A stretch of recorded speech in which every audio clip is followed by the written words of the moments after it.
experience good quality health? If your answer is yes, come closer. Let me tell you what you need to do.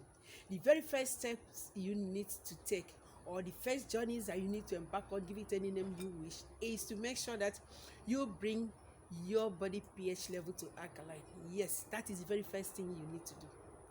Probably you have heard some people who are sick and they complain of not getting the desired result after using several medications repeatedly, or even embarking on therapies repeatedly, yet they don't get the desired result. If you check their body system, it is still acidic. So if you really want to experience good quality health, the first thing you need to do is to bring it down to alkaline.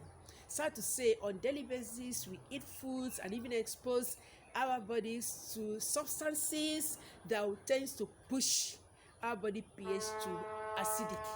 But then as individuals, you need to intentionally do those things that will now bring your body pH to alkaline, so as to enjoy good quality health.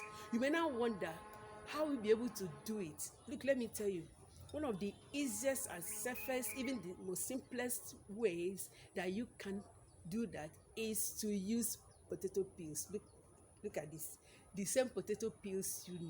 So all you need to do is, when you get your potatoes, you wash them properly, you peel it, don't discard the peels. Just put them inside pot, add enough water.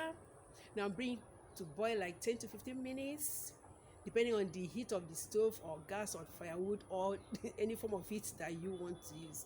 Now bring it down. Allow it to cool to the temperature that you can take it. Take it a glass in the morning and a glass of it at night. Before long, you discover that your body pH has started going back to alkaline.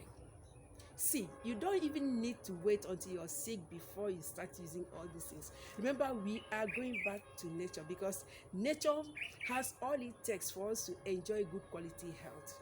So you can see, sometimes what you may not even value could be the exact thing that you need to either reclaim or even to maintain your health. So if you want to be getting tips like this, kindly follow me and subscribe to my YouTube channel.